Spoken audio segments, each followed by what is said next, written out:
Welcome to the Vault Excel. Thank you for joining me. You will be hearing three sources of information pertaining to autism, misdiagnosis, and the linkage to uh, autism and abortions. I want to start off with audio from the YouTube queue, and this is from the Drake Institute. Thank you for joining me.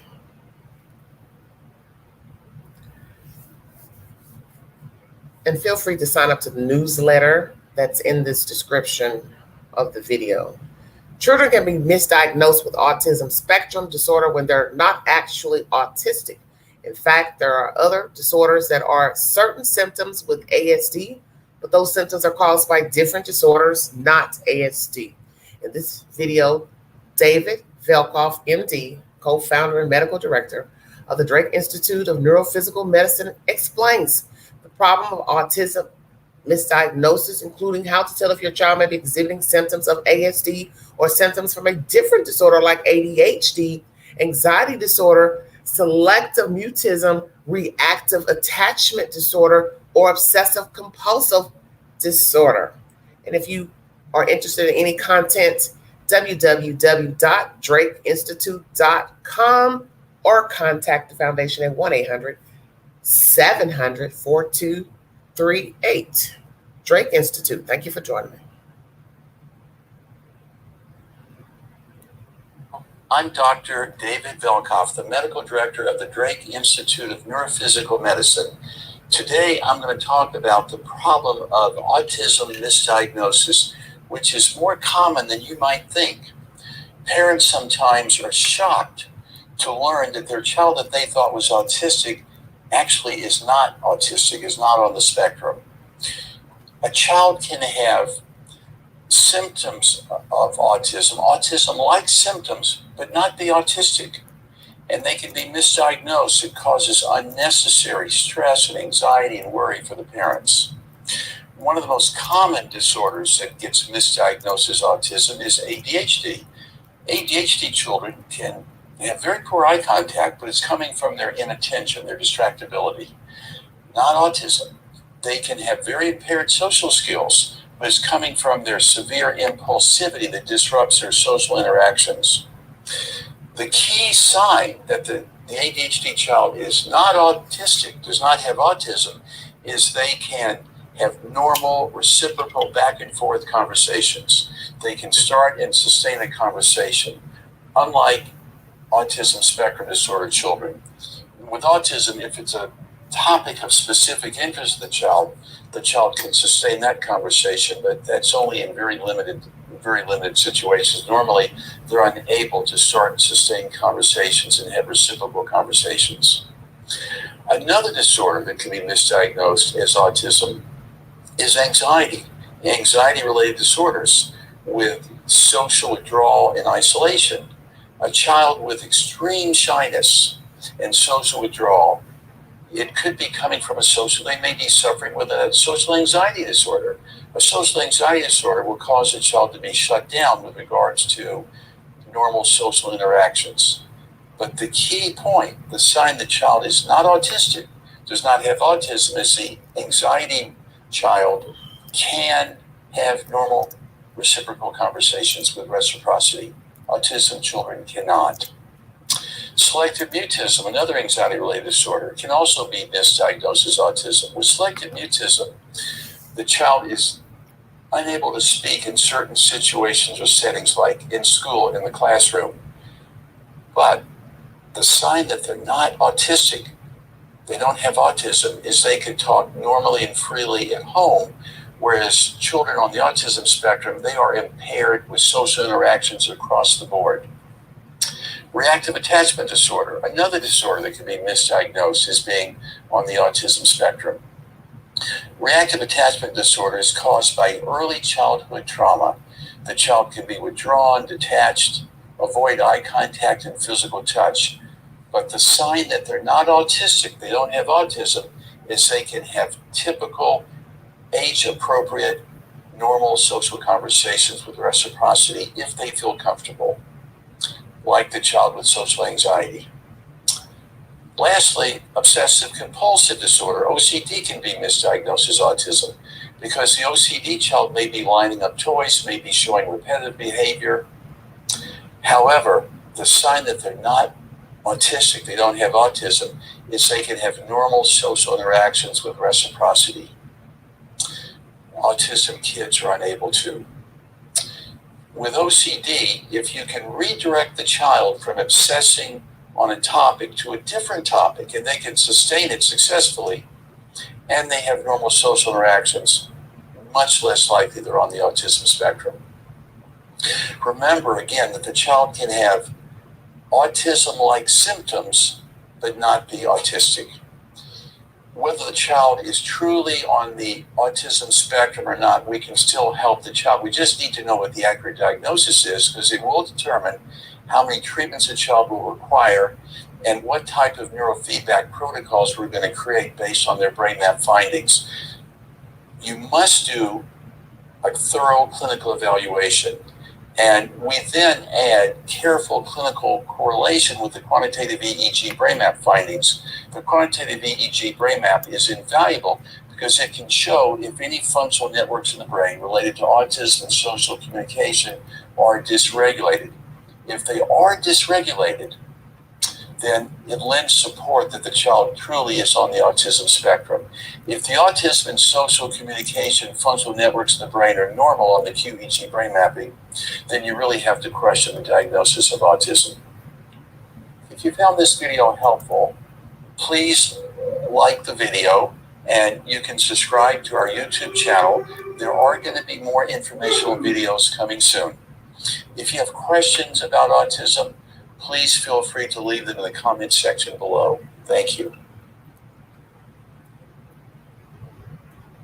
David Velkoff, West Los Angeles, California, Drake Institute.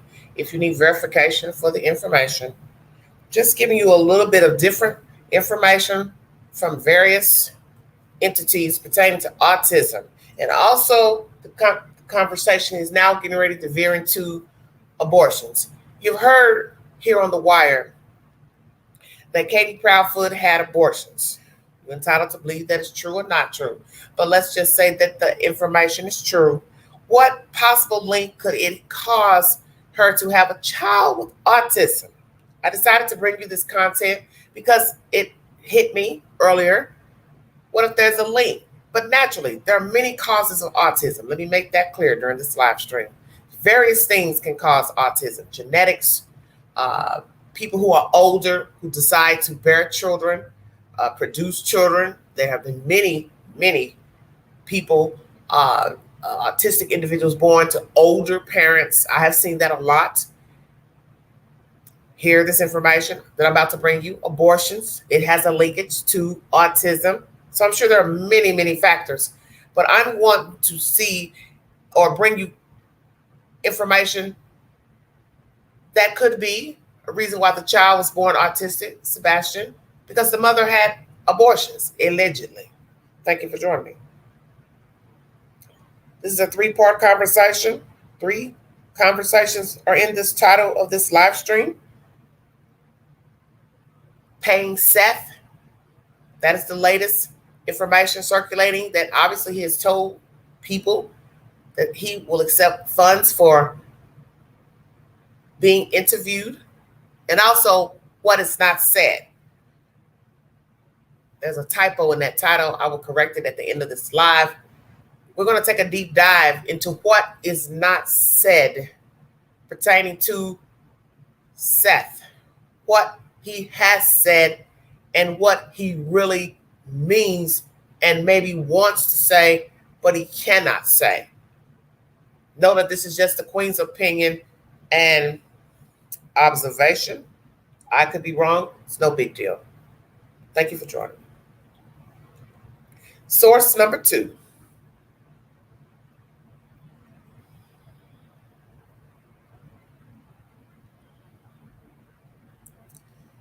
TheEpicTimes.com is the source. This was uploaded 11/30/2021. For several decades, The incidence of childhood autism has been growing at an alarming rate in North America and elsewhere around the world. Autism is a hugely expensive mental malady that also causes much stress within families and has led, in some cases, to parents divorcing. Can anything be done to reduce the risk of childhood autism? It has already been established that babies born prematurely under 37 weeks gestation are at a much higher 7% risk of autism than babies born after full-term delivery under 2%. So was this child born at full term or was he early? I do not know. Numerous studies have also established that women who undergo induced abortions have a much higher subsequent risk of giving birth prematurely. Within the past few years, there have been more and more studies indicating that women who have abortions have a much higher risk of subsequently bearing a child with autism. Yet there has been virtually no public discussion of these findings. The global incidence of autism is now around 1 in 160 children. In North America, the rise has been much more dramatic. The Centers for Disease Control and Prevention in Atlanta reports that the prevalence of autism spectrum disorder, ASD, has reached nearly 2% or one child in 54. Poland stands out as a major exception to this alarming phenomenon for reasons that we'll discuss below. A variety of risk factors for autism have been identified. Maternal age is one, as you heard the Queen mention just a little while ago. The older the mother, the higher the chance that her baby will be born with autism. Why is that? Why would a person's age affect autism or any type of disability in a child? Very interesting. Okay. Sex is also a risk factor. Boys are 4 to 5 times more likely to be born with autism than girls. Being born prematurely, interesting, or with a low birth weight is also connected with an increased risk of later development of autism. Yet, there's one major factor that's never discussed outside the pages of specialized medical journals. That factor is induced abortion. We have counted no fewer than 8 studies over the past 22 years in respected medical journals, several of them from China, all pointing to abortion as a major risk factor for autism. As early as 1999, an international group of researchers reported in the Journal of Perinatal Medicine that a woman who terminates one or more pregnancies through induced abortion, miscarriage, or stillbirth has almost double the risk of delivering a baby later, diagnosed with autism. 3 years later, a paper in the International Journal of Neuroscience revealed that abortions were significantly more common among women who bore autistic children. Wow, that's deep. Let me repeat that. International Journal of Neuroscience revealed that abortions were significantly more common among women who bore autistic children than women who did not. In fact, abortions were among the 3 most significant factors linked to autism. So what you have to ask yourself, when did Katie Proudfoot have the abortions? Did she have them before Seth was born, or did she have them after? Or was it interchangeable? She got pregnant, had the child, became pregnant at some point after the child's birth, had an abortion. Do you understand what I'm saying? What is the stats on her abortion, the timeline? Do not know. A few years later, another major study in the respected journal, Pediatrics, found that a quarter of children born prematurely screened positively for autism. A few years after that, another study confirmed premature birth as an established risk factor for autism. Was Sebastian Rogers born prematurely? I do not know. Okay?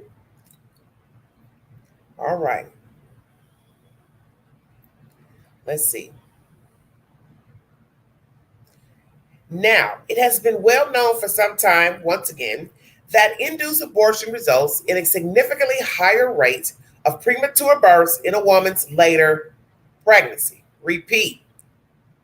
Well known for some time that induced abortion results in a significantly higher rate of premature births in a woman's later pregnancy. So now we hear you have abortion, abortion, abortion. You are at risk also for having the child premature. Therefore, the conclusion is unavoidable. Abortion is a significant factor in the recent alarming increase in the incidence of autism.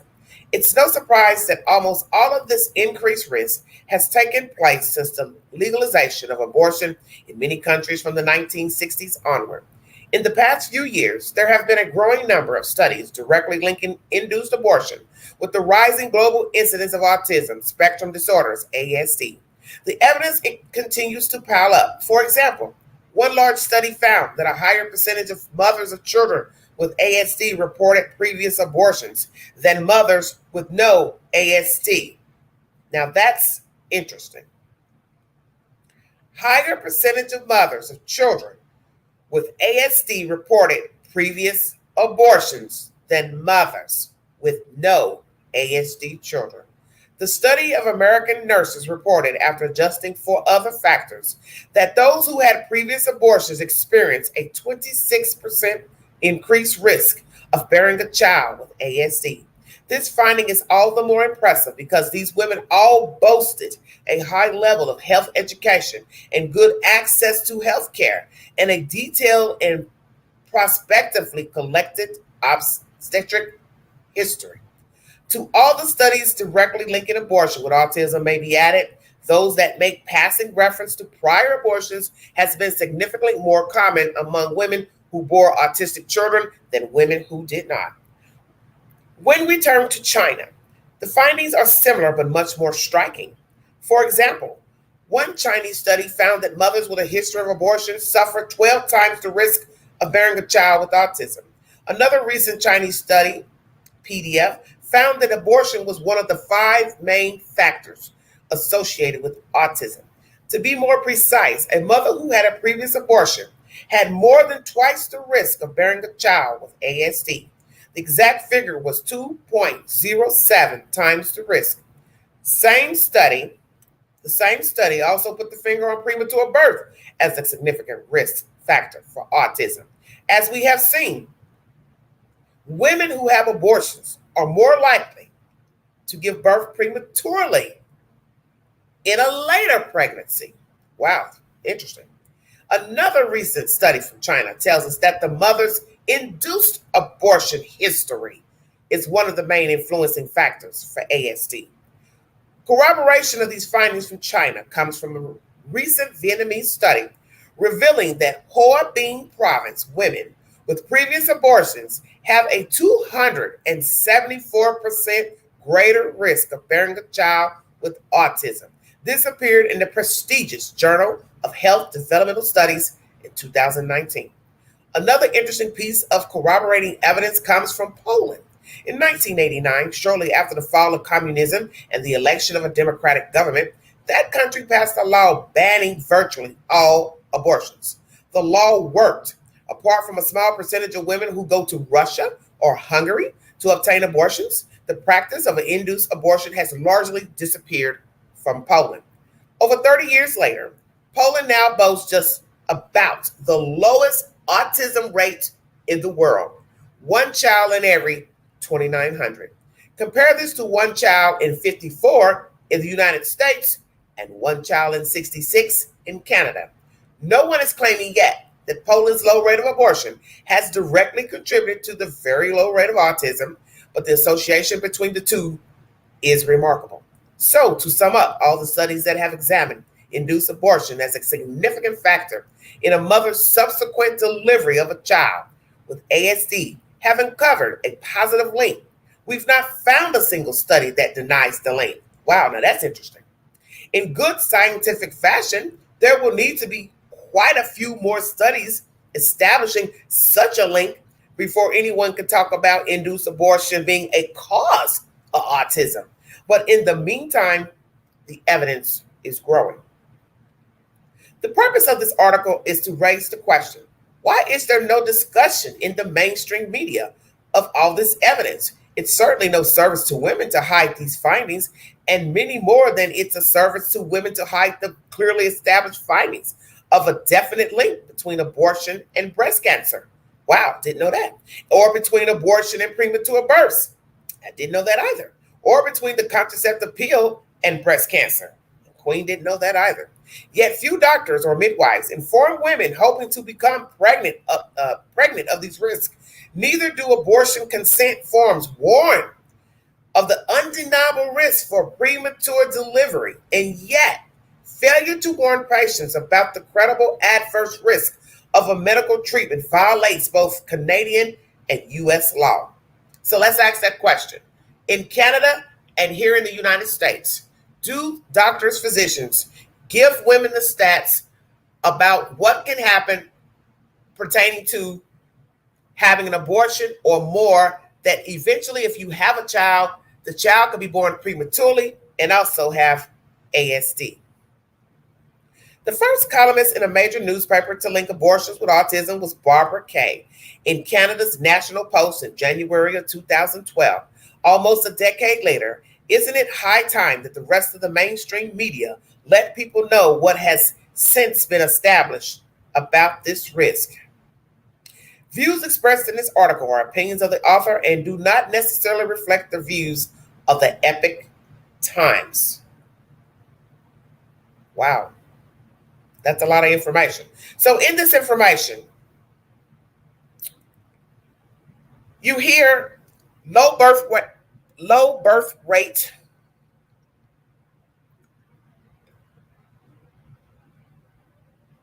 from abortions, autism in children from abortions.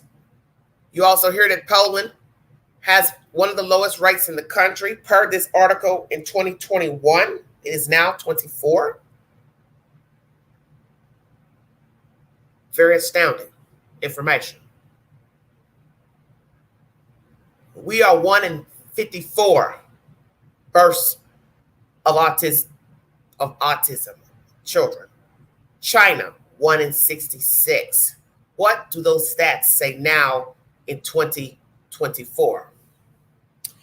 Now I'll bring you source number 3, because I wanted to bring you different sources according to different statuses and data that are out here.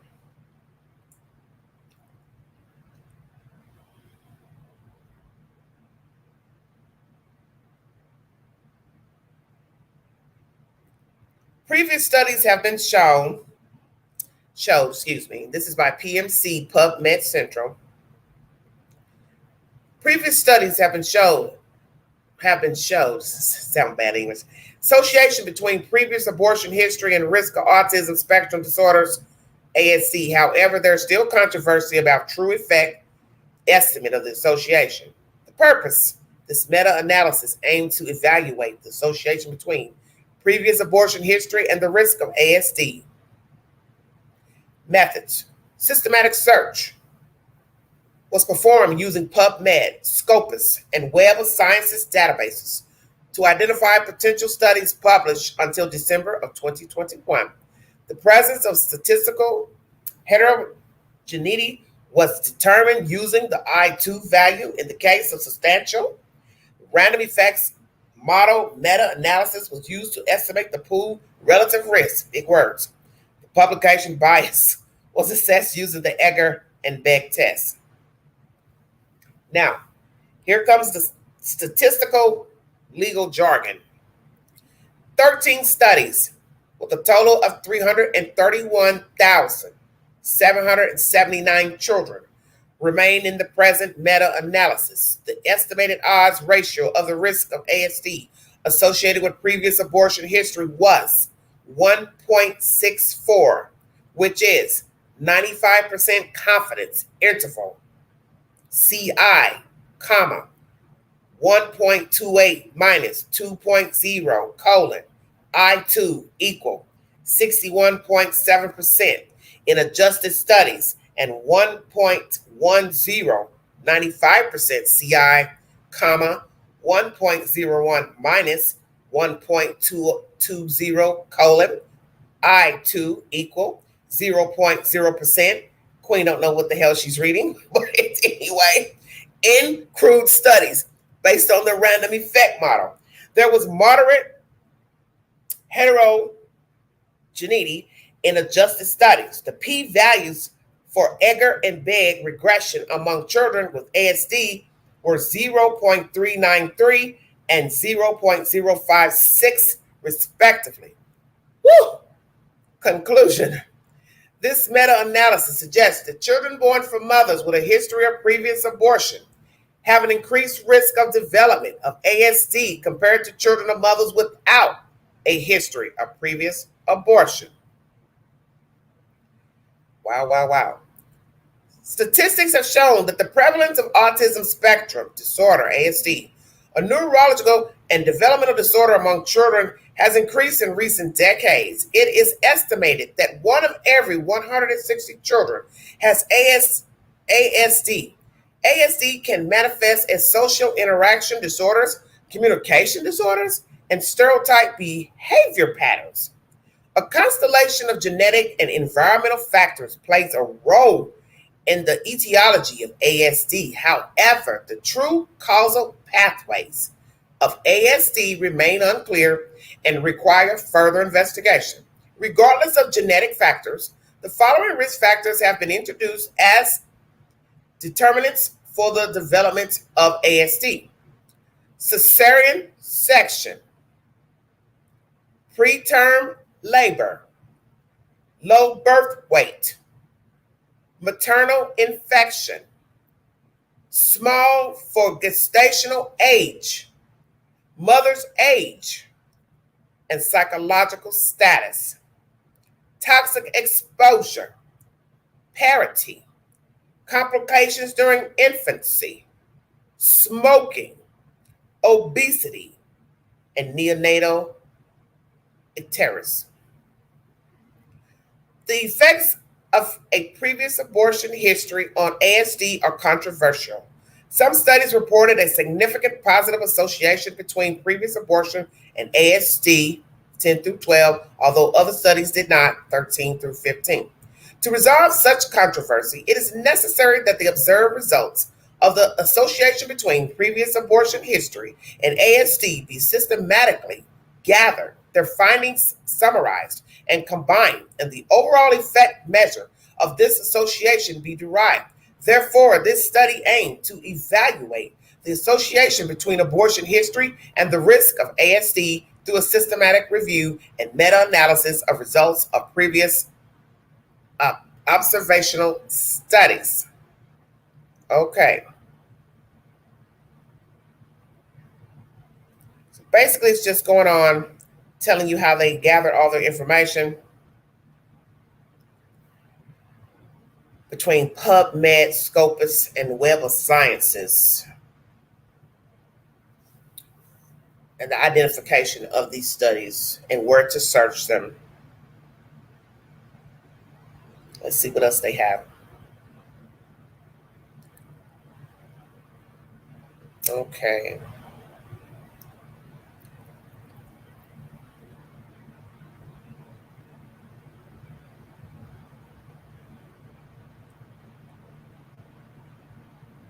One second, everybody.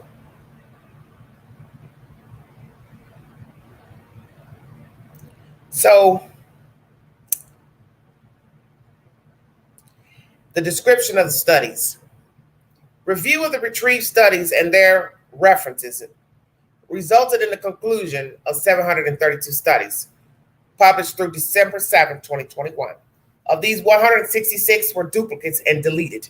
Thereafter, 547 studies were excluded by the title and abstract review, leaving 19 studies for full text review.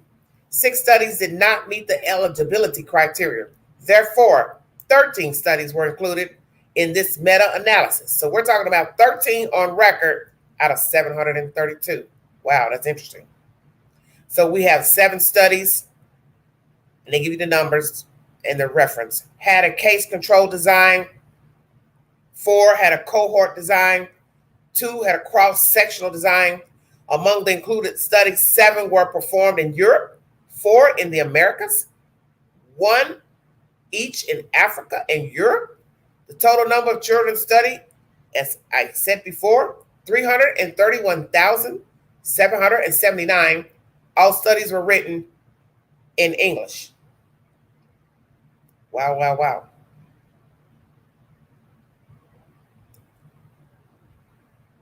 And then it just gives you the figures once again. Begg and Egger tests were used to assess publication bias. Their p-values among children with ASD were 0.393 and 0.056 respectively. Publication bias was not identified among the studies that reported an association between previous abortion history and the risk of ASD. So everything is just mainly mathematical pertaining to the databases. So let's read this. I'm just going to go down discussion. Our analysis suggests that the offspring of women with a history of abortion were at higher risk of ASD, regardless of ASD as a neurodevelopmental disorder. Previous studies demonstrated a positive association between abortion and other neurodevelopmental disorders such as attention deficit, hyperactivity disorder, intellectual disability, and cerebral palsy. Since abortion is a common adverse pregnancy outcome, valid and robust evidence of its effect on adverse outcomes in children is a research need that can be addressed using large-scale prospective studies. Some plausible pathways underlie the association between abortion and ASD risk. For example, regardless of the direct effect of abortion on ASD, the relationship between them may occur through intermediate factors, such as a preterm birth, low birth weight, and a lower APGAR score, risk factors for ASD. In other words, preterm birth may be a step in the pathway between abortion and ASD development. There are data on the association between maternal autoimmunity, such as thyroid antibodies, and recurrent pregnancy loss. Now, here's one big word. Antiphospholipid antibody syndrome is characteristic of autoimmunity with a fixed autoimmune pathogenesis leading to RPL. Other autoimmune disorders such as systematic lupus, inflammatory bowel disease, autoimmune thyroiditis, celiac disease, and elevated autoantibodies isolated are correlated with higher RPL rates. Whew, a lot of words. Adequate management, including systematic steroids, may control abnormal immune processes and prevent RPL. Maternal autoimmunity may also play a role in neurodevelopmental disorders in offspring due to the association between maternal systemic autoimmune diseases and neurological outcomes in their offspring. Maternal systemic lupus is associated with a range of adverse developmental outcomes, including learning disabilities. Another study examined maternal autoimmune disorders in children with developmental delay and reported that maternal autoimmune disorders were 46% more common than in healthy children. Research has shown that if an autoimmune disease flares during pregnancy, the fetal brain can be exposed to oxidative stress and the direct effects of cytokines on nerve growth. In addition, studies have reported that maternal autoimmune conditions such as hypothyroxanemia are associated with adverse neurodevelopmental outcomes. Pop et al. Showed a decrease in psychomotor test scores among children born to women with free thyroxine indices in the lowest 10th percentile. Therefore, maternal autoimmunity plays an important role in the development of maternal RPL and fetal neurological disorders. Woo! Mercy. Hold on. No, it's a lot, everybody. The number of meta-analysis of the determinants of ASD has increased over the last decade. For example, maternal infection, which I have mentioned that in the last content, during pregnancy, perinatal or neonatal factors, vitamin D status, advanced parental age, and you also have heard that many times, the older you are, the maternal diabetes, were associated with previous abortion history in our meta-analysis. As the number of reviews of autism risk factors increases, it becomes more difficult to determine which factors are important. An umbrella review comparing the risk factors identified through a meta-analysis. An important issue worth considering is that the pool adjusted OR of 1.64 of the association between previous abortion and ASD may not be generalizable to the association between abortion and autistic disorder or between abortion and Asperger's syndrome. However, the pool OR for abortion and ASD may be modified by abortion number and type, as shown in Figure 2. The adjusted pool OR was closer to the true value at 1.64, while the crude confounded pool OR was 1.10.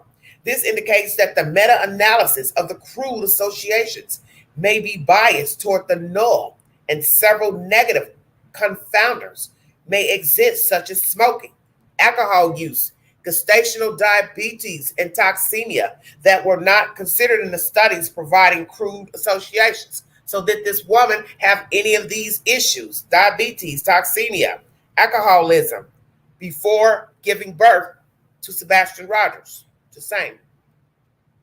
This study had several limitations. First, there was a high level of heterogeneity among the pooled studies. I2 equals 61.7%. This indicated that the causes of variability among the included studies were not included in our analysis. Subgroup and meta-regression analysis are needed to quantify this heterogeneity. However, the low number of included studies and the reporting inconsistency among them precluded further analysis. Second, we did not search all databases.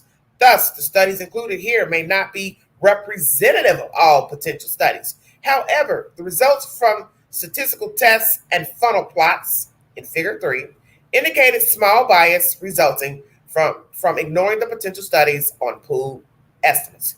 In conclusion, the results of this meta-analysis suggest that the offspring of mothers with a history of previous abortion are at an increased risk of developing ASD compared to those of mothers without a history of previous abortion. Further large-scale prospective cohort studies with better ascertainment of abortion, ASD spectrum components, and confounders are recommended to increase the validity and robustness of our findings. Wow. So basically the history of abortion to ASD and these findings are had an odds ratio of 1.64, which is 95% confidence interval. The findings suggest a positive and significant association between history of previous abortion and the risk of ASD in children. If you need a verification for the information, National Library of Medicine, National Center for Biotechnology Information, PMC PubMed Central is the source for this, and also CEP Clinical and Experimental Pediatrics. Thank you for your time. As I stated, and thank you for holding on. That's a lot of information. I brought you 3 sources of information. The first audio is from the Drake Institute, where the doctor gives you signs of autism versus other disorders that may be misdiagnosed. Now, under the video, few people were saying his stats were old, and everybody's arguing over what's autism, what's not. Well, I would hope a doctor would know more than a civilian. Because if you don't know anything about autism, you've never dealt with autism, and you don't know the rates and the factors that can cause autism, how can you say? And that's just common sense. We're not doctors. We're not scientists. That's their job. So it is what it is. So we have low birth rate, alcoholism, diabetes, autoimmune deficiencies, different factors. Older parents also can lead to having autistic children. Naturally, genetics. Usually more boys have it than girls. But as I was looking at the Today Show 1 year ago, they're finding more girls are being born with autism.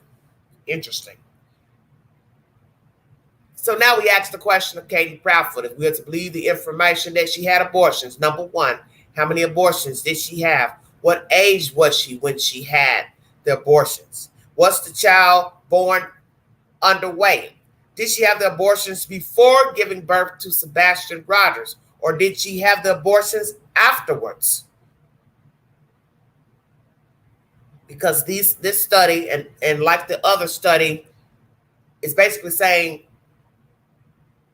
multiple abortions, hell, maybe one, can cause ASD in a child. So she had her child young. So now we have to ask that question, as I just said. When did she have an abortion? Before he was born or afterwards? Did she have them afterwards? Just a theory. Now, naturally, this conversation and information is not a direct prognosis of why this child was born with autism. Could be multiple reasons why the child had autism. But I'm just bringing you that information because I was curious if there was a linkage. Since it was mentioned she had abortions, I said, well, let me do a little research to see if there's any type of linkage. And I really was not expecting to read these studies to show that, yes, you have a very high risk of having an autistic child if you have had more than one abortion. So for any of you young ladies or women, middle age, decide to have one or more abortions and decide to one day bear children, you should know your risk. Paying Seth. There is information on the wire that Mr. Seth Rogers, I guess, and Tony have asked for funds. I have not heard this directly to my ear, but if this information is what you all are saying, yes, that is a problem. Why? Why should somebody pay you to talk? You have said enough to raise eyebrows by some, maybe many. And there comes a point when, as I have said during this live stream, you have to know when to choose your battles. You have to know when to be quiet.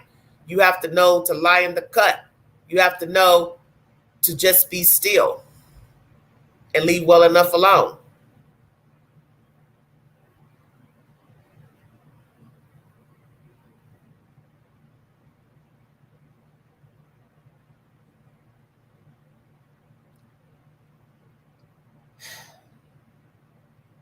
Choose your battles. The one thing, as I've said before, the things that you say, sometimes you can't take back. You can apologize or you can let it stand where it stands. I do believe that Mr. Seth is a bit bullheaded and there's probably no reasoning with him. And that's his choice. Because as you get older, some things are hard to change.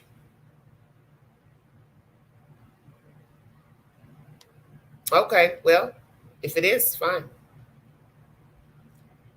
Carry on. Nonetheless,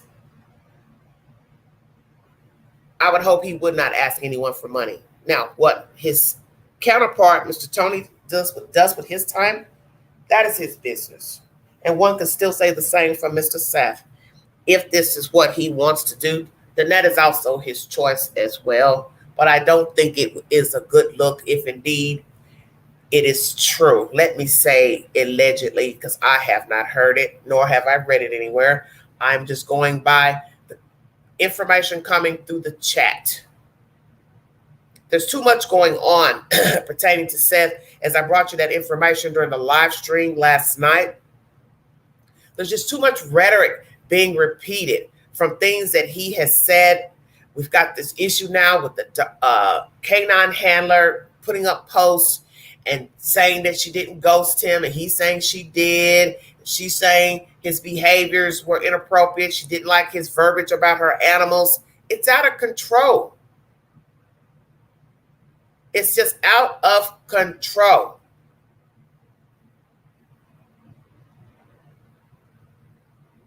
And I just don't think a person should want this image to be portrayed to the public with a child missing.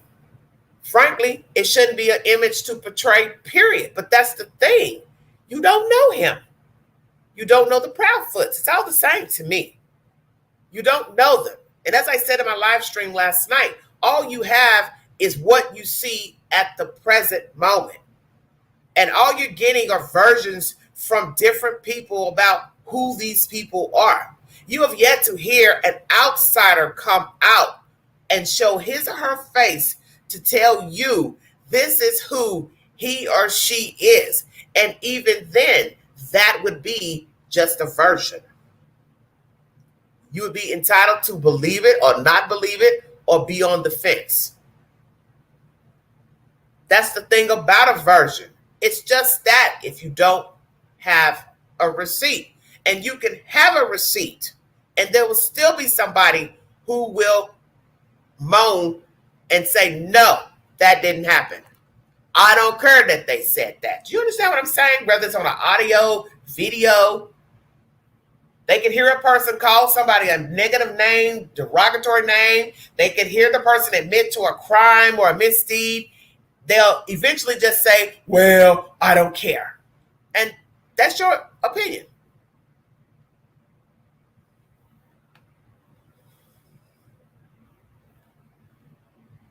But as I said, I would hope he has not resorted to that, because as I said, it would be a very bad look. And there's just too much going on coming from him and the Proudfoot'S. It's just not a good look. But I would hope he would never resort to that. I would hope no one. I'd said to myself, if he wants to get paid, then you need to call Netflix, Lifetime. Call somebody that will do a documentary on your journey as a father with a missing child. If you're going to go all the way. Go mainstream. Don't peddle yourself and lowball yourself. I'm saying this because eventually somebody's going to get wind of this nonsense playing out on YouTube, and this will become a 4 or 5 year documentary pertaining to Sebastian Rogers. You see it all the time. Somebody jumps on the story, they watch the shenanigans going on YouTube, Facebook, and they say, hey, I got an idea. They go to the production company and they say, there's some friction down here in Tennessee, and these people are arguing and bickering about this child. The parents are at odds. Let's see if we can find them and do a documentary. I won't doubt that possibly somebody will. If nobody reaches out from a major production house, it will probably be Dateline or 48 Hours. And God forbid how that would work out. But it's inevitable because at this moment, it's a missing child. It's an alleged mystery. Now, once again, if this is foul play, then those involved know where the child is. It's just the way it is. What's not being said? I was debating on mentioning this in a public live stream, but I'm going to go out on a limb and say it, since some people think they know what's in the Queen's head, because you don't. I don't have to speak my every thought during a live stream. Sometimes it's best, as I have said so many times, to be quiet, lay in the cut.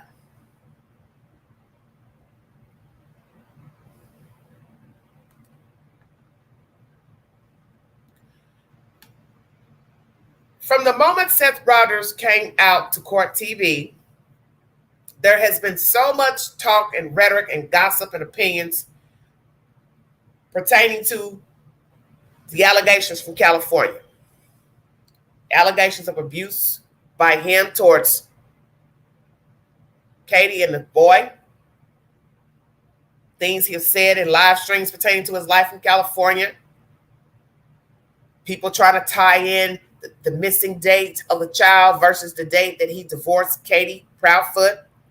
His response is that, well, that's 2 days that he's been hurt by Katie Proudfoot. So I was thinking to myself, Queen, just go ahead and say it and be done with it. Because in the end, it's just my assertion. Doesn't mean it's right. Doesn't mean it's wrong. And it's not disrespectful, I don't think. It's just my opinion. So I'm going to use a question mark. Could it be this back and forth between Seth Rogers, and one day he's on, next day he's off. One day there's a call leaked, information getting to a Nina Gomez to allegedly help her with her child custody against Christopher Proudfoot. It's misleading to the public. Because if you are to believe he had knowledge of the call, he leaked the call to entities, then that means he wasn't being his true self to the public. And that's the point. That who I represent myself to the public is not necessarily who I am. Because I don't have to tell you every waking thought that I have. So one would say, well, why would he release that audio but pretend that he wants to work with the Proudfoots? So this is where people would be confused, because it confused me. Oh, Katie, that's derogatory, and then jump on and say, well, I want to work with her. I hired Tony to be a liaison and represent us. But yet the two don't want to work with Tony, don't want to work with Seth. And there comes a point when a person has to say to himself, herself, I'm beating a dead horse. These people don't like me, don't care for me, don't want to work with me. Then you have to factor in what he truly feels for Katie Proudfoot. And this is where I'm going. Could it be that Seth Rogers still has feelings for Katie Proudfoot? And this is why he goes back and forth with YouTubers with his conversations. And let me say, I have no judgment if he still cares for Katie Proudfoot. I don't care for Katie. I don't care for Christopher because of how they talked about the child. But nonetheless, that still has nothing to do with what this man may still feel for his ex-wife. And that's why I believe there's this tug of war going on behind the scenes. He may never admit it to anyone. He may never tell Katie Proudfoot. But I think he still has some type of feelings for her. And that's why you keep getting this back and forth to YouTubers of up and down, up and down. 1 minute you're trying to work with them, extend an olive branch. Either one, they don't coincide, which shows us they never wanted to work with Seth or Tony or anybody to help find the child. Everything on TV is about them. Seth's been out allegedly looking for the child when the child first went missing. Now we're getting people crying and moaning that he ain't doing anything. The point is, why are you worried about what his blueprint is? Because in the end, you don't know him. You don't know what he's going through. You don't know what the Proudfoots are going through, whether you like them or don't like them. If he genuinely cares for his child and he does not know how to properly navigate, this is why he continuously keeps getting into drama with people. Now, could he have some type of disposition that is not good, such as too friendly with the women, too overt with the women, too flirtatious? Could be. I don't know, because I don't know him. All we have are allegations coming out from some other women. And yes, it's a bad look because his child is missing. I believe that if the child wasn't missing, nobody would have anything to say about Seth talking to any woman naturally. Some will say, well, his focus should be his son. But you should know, in the end, child missing or not, he is still a man with a penis. He is still a man with testosterone. He is a man. And a man doesn't stop having desires because his child is missing. Let's keep it real. Now, some people will stop eating, overeat, stop talking to people, cut people off, go into seclusion, lose their damn mind. Everybody is different. Everybody is different. Okay? So I'm saying to the public that this shuffle between him 1 minute acting like he's trying to be on board with these people, the Proudfoot'S, and then the next minute he's saying something that's not nice about them, it leads you to wonder, as I said, he has some type of emotional attachment to Katie. He has perhaps never moved on, never forgiven her, don't know who walked out on whom or who asked for the divorce, don't know what actually happened back in California, don't know if he put his hands on her or the child, don't know who had any type of substance abuse, alcoholism. I don't know any of that. But what I do know is that perhaps the issue that you are seeing unfold on YouTube is a scorned man, a broken man, who probably has, yes, hang-ups, vices, but he still loves Katie Proudfoot.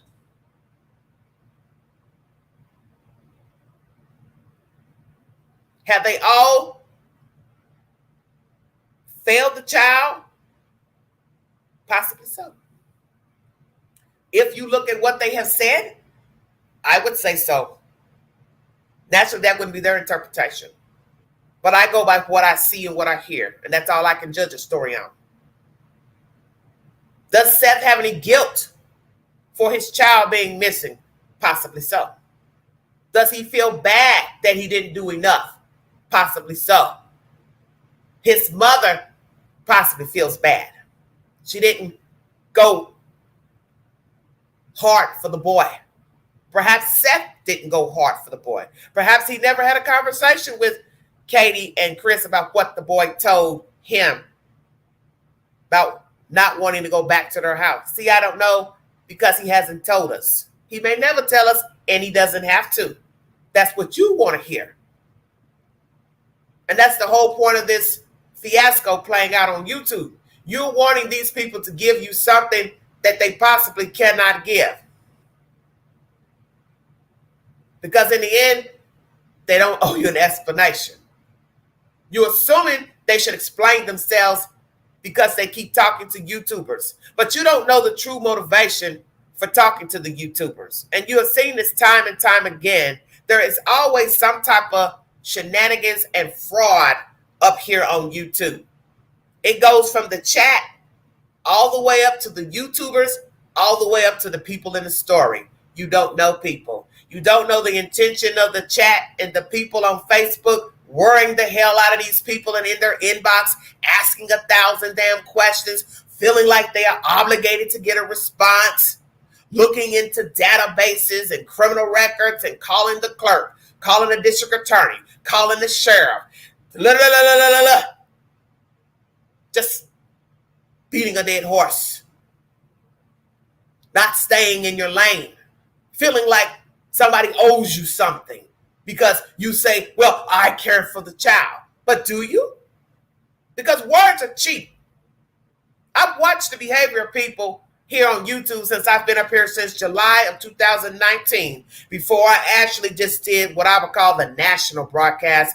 And I have come to the conclusion that most of you don't give a fuck about anybody in the story. You have your own sick sensation that you are playing out by commenting, by reaching out to these strangers, by reaching out to the YouTubers, reaching out to the district attorney, reaching out to the sheriff's office. You are trying to fulfill some sick void in your own life, and it is obvious.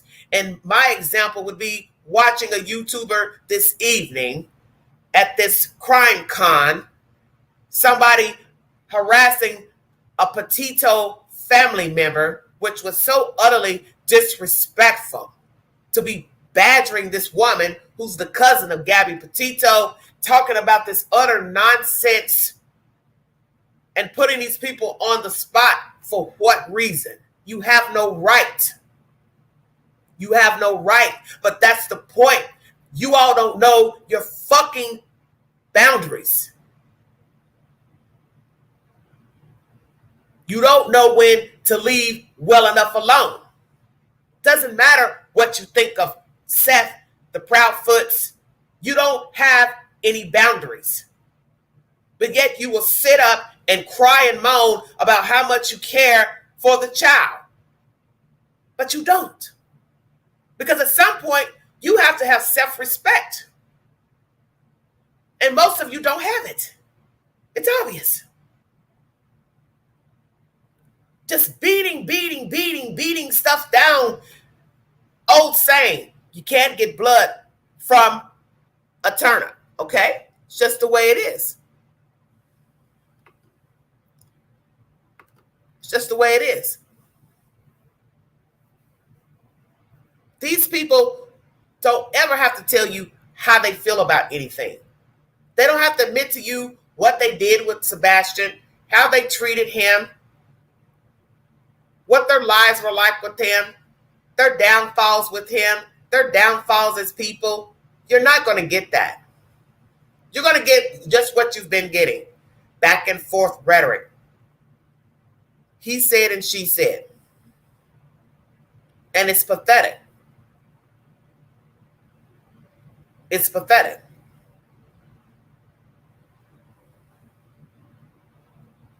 This child is no different than Harmony Montgomery, Summer Wells. They deserve better than what they got. That's all. They deserve better than what they got. And nobody can go back. There's no going back. There's no going back. Because if indeed this child is not alive, there's no going back. Does Seth still have feelings for Katie Proudfoot? Is that the reason why all this is going on and on and on with the back and forth, the up and down emotions? 1 minute he's trying to say, I'm trying to make it work. I don't want to say anything about them. Then the next minute he's doing something that people would consider sabotage. Because I think that Seth is on a very serious emotional roller coaster. That's what I think.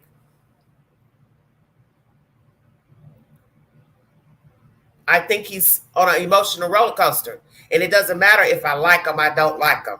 I don't like some of the stuff he's done or he's said, or I don't like what the Proudfoot'S have done and said. The point is, there's something wrong. And I think we all know that is why Sebastian is not here. It's because there was strife all along between the family members. And what you have to tell yourself is the obvious. If there is strife now, at a time when these people should be rallying together, hugging each other, crying together, standing in front of the news, talking to the Today Show, Nightline, that's where your focus should be. Mainstream news, not YouTubers. Not somebody hee-hawing around thinking everything's a joke, everything's funny. You picked the wrong platform for Sebastian Rogers. Same with Summer Wells. Her parents had no business dilly-dallying around with some old country-ass folks who don't give a damn about nothing. You want to get the message out about Sebastian Rogers, you stick to the local Memphis news, Nashville news, Knoxville news, Chattanooga. And then you spread your wings out on a damn United airplane and you fly your ass to New York and you sit on that damn couch and you tell the world you love your son, you want your son back, and you do it together, not separate. Together, all three of you, get off your asses and get on an airplane and fly your ass to New York or LA and tell the world you miss your child, you want your child back. If somebody has your child, will you please my child back and stop this foolishness up here, because you are just giving these people stuff to ponder on and gossip about. And it is pathetic. It is sad. 3 months in, and this is what you want to send to the universe about an autistic boy. And as I have said before, autism or not, this is not how you do it. It is shameful. And this is why many people do not come to YouTube, because they know the game.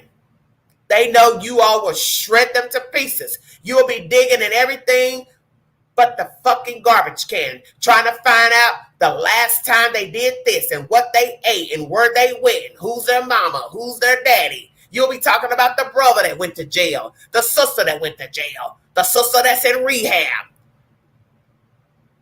And then it becomes a story about the family, the cousin, the butcher, the baker. It ain't got nothing to do with the kid. And some of you feed off of this nonsense. That's all you talk about. What the sister did, what the cousin did, what the mama did. And if somebody hurt the boy, they're enjoying it, because they're like, thank you. Let them focus on my family. Let them focus on the neighbor. That takes the attention off of me. What is it that you all don't get about that? If this is indeed foul play, you are feeding into the hands of the perpetrator. Now, many of you have different crazy theories of all families being involved. That is the most absurd thing I've ever heard. Why should I sit up here and throw stones at another person, but I'm working with them behind the scenes? Why ruin my reputation, but I'm involved? What type of idiotic theory is that? But this is what happens when you lose focus. You start making up stuff because you don't have anything.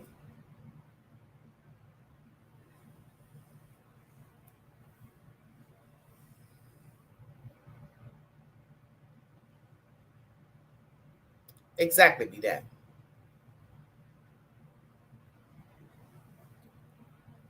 What is the end game to this madness? I do not know. But I know it needs to stop. As I said in the short I made last week, Seth needs to just stay to himself and continue to navigate finding his son without speaking about it, without talking about it, unless he is talking to mainstream news. That is the only people he needs to be talking to about finding his son. I would not talk to another YouTuber. I will not ask anybody for any funds. If that is true, if it's not, it's no big deal. It's not my journey. But the clown shit needs to stop.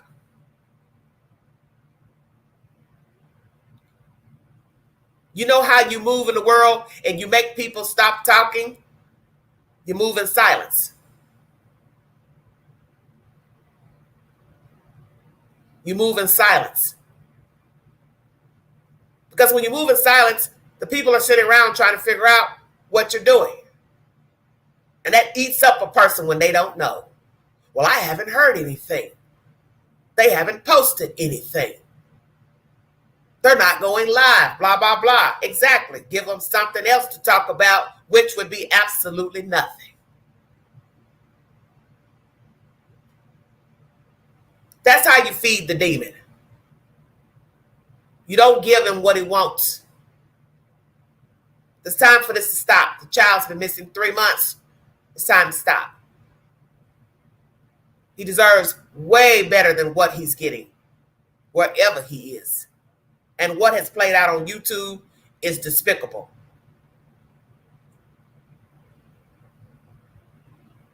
And that's my message to the Proudfoot'S as well. Stop talking to YouTubers, okay? Stop talking about your son. Stop portraying him as a 3-year-old, a child who can't hold his bowels and urine. Stop saying negative things about him, because it is wrong.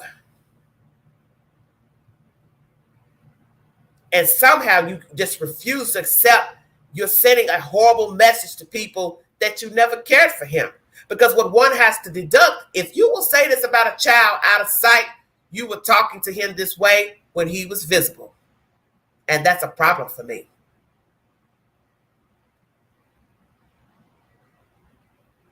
That's a problem for me. You all are giving people shit to talk about and hypothesize that the child was mistreated. He wasn't loved. You failed him. You all ignored the signs that something was wrong with him. And then we have to sit here and wonder, what type of life did he really have behind closed doors with no friends? He couldn't play sports. And I apologize for talking about sports and soccer and football because I had not heard about the water on the brain. So that's my apology. Naturally, it wouldn't be conducive for him to be in sports. But he's still football, basketball, soccer. And he could have been playing the flute, the harmonica, the piano. How will we know now? Did you ever ask your child, would you like to play a musical instrument? There's a lot going on out here for kids, but they have to have parents who will motivate them to try new things. If you don't have anyone pushing you to motivate you, you will fall by the wayside. And no child should be trying to rear himself, herself. That is their parents' job.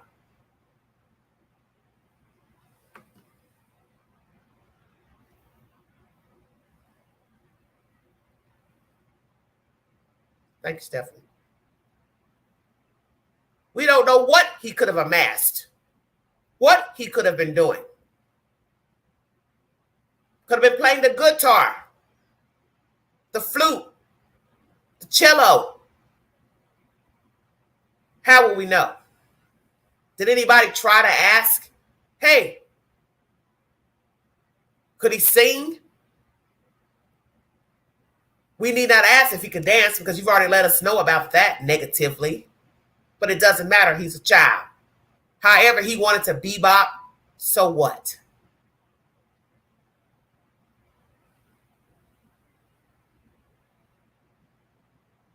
This commentary is pertaining to the alleged abortions that Katie had.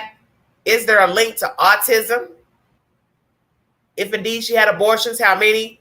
Is this the reason why the child is autistic? As I've told you before, there's no definitive answer to why a child is born with autism. Many factors I mentioned during this live stream: diabetes, genetics, low birth weight, alcoholism, autoimmune deficiencies, many factors. Then I talked about paying Seth. As I said, I don't know if it's true. I haven't seen it or heard it. So it's just, to me, people talking about it in the chat. But I feel like it would be disrespectful to ask for money to talk. Now, if you are not working, Mr. Seth, I didn't have a problem with that in the beginning because I felt like you were distraught and you needed time off from your job to do whatever you needed to do. If you decide that you do not want to go back to work, that would be your choice. How you decide to make your money thereafter, that is also your choice. I don't have a say in that.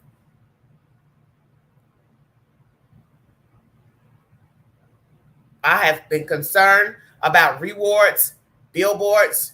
Like I said, I don't see any billboards in my area, so that's all I can speak on. But I pray that none of them are trying to hustle anybody or use anybody or grift anybody for monies for themselves on behalf of Sebastian Rogers. If you do decide to be a grifter, that is on you. Because in the end, you have to sleep with that. I don't. And what has not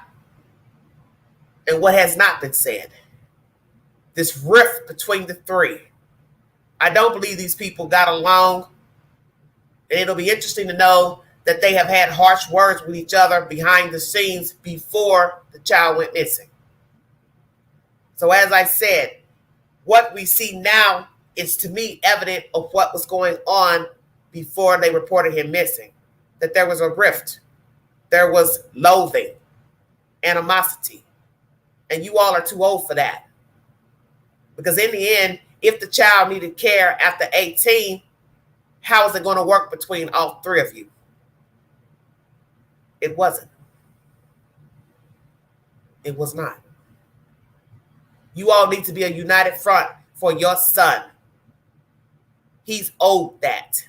If you all indeed failed that child, you mistreated him in any way, you did not carry your weight properly, you did not engage with him properly, you didn't talk to him enough, you didn't hug him enough, you didn't kiss him enough, you didn't congratulate him enough, you didn't push him to do more, then now you owe Sebastian Rogers everything you got. You owe him everything, because it is only right. I want to thank you for joining me. God bless you. If you'd like to donate to this great network, $ began to 129 Cash App. Stickers and chats are always welcome to the live stream. Thank you for following this network. You have put the queen, have mercy, coming up almost 16,000 subscribers. God bless you, honey. Prayers for Sebastian Rogers. Prayers for Summer Wells. Justice will come. Maybe not now, maybe not later, but it will come for these babies. It will come. It will come. Thank you for your time. You've been listening to The Vault Excel. Thank you.